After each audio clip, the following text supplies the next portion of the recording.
Ədəbiyyat nəzəriyyəsi ilə bağlı bir sual paylaşmışdıq.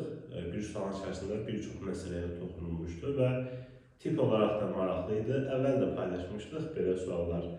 Keçmədiyimiz əsər adlarına aid orada məsələlər gördük.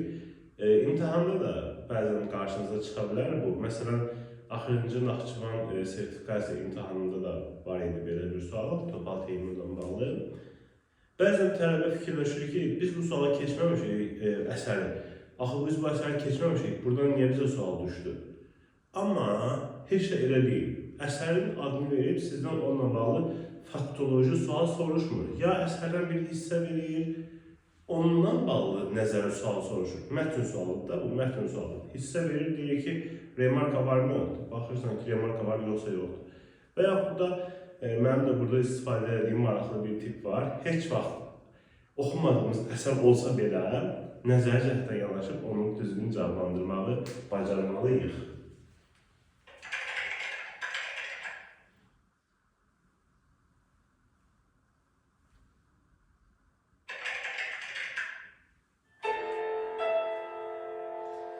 Yanlış fikirlər istəyir.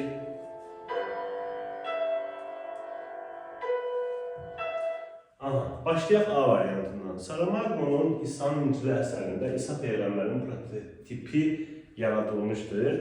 İlk başdan düşünə bilərsiniz ki, İsa'nın İncili İsa Peyğəmbər haqqındadır, yəqin ki, yazılıb. Amma burada çox adamın səhv elədiyi bir məsələyə toxunmuşam. Prototip sözü əsərdəki deyil, həyatdakıdır. Yəni, əsərdəki tipdir, obrazdır, surətdir, belə adlandırılır. Amma prototip həyatdakı versiyadır. Yəni, müəllif kimə və yaxud da kimlərə baxıb ümumiləşdirib bir tip və yaxud da obrazı yaradıbsa, o həyatdakı versiya prototipdir. Yəni, bu əsəri siz hətta oxumamışsınızsa belə, bilməlisiniz ki, əsərdə prototip yaradılmır heç vaxt. Prototip əsərin içində ola bilməz. Deməli, A 100% yanlışdır. Gəldik B-yə.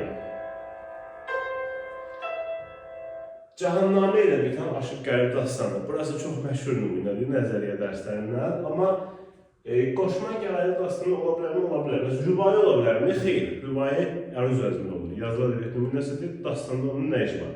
Yəni, siz heç Aşıq Qərib dastanını oxumasanız da bilirsiniz ki, B-də 100% yanlışdır.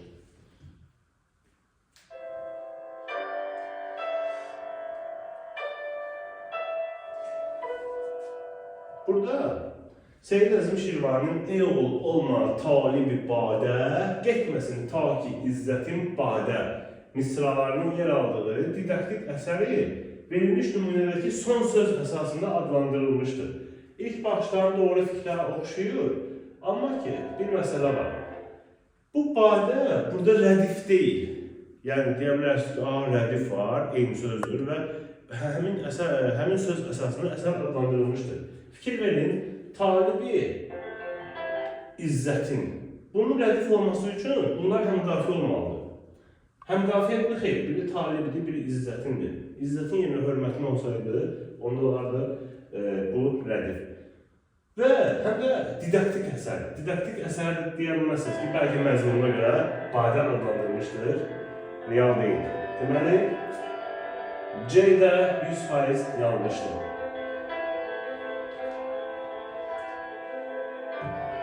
Interstellar, Hans Zimmer, çox qəşəng əsərdir o da.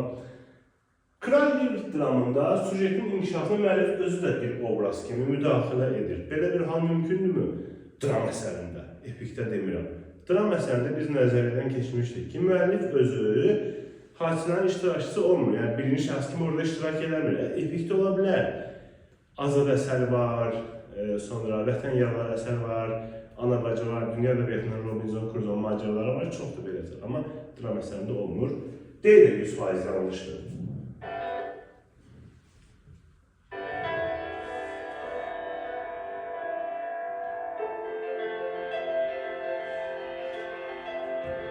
Mapassanın Ölü novellasında gözlənilməz sonluğa rast gəlir. Yəqin ki, oxuyanlarınız var.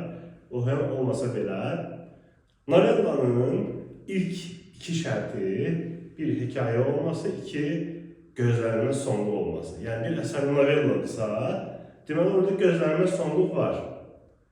Novellanın yerinə gözlənilməz sonluğu olan hekayə qoyuram.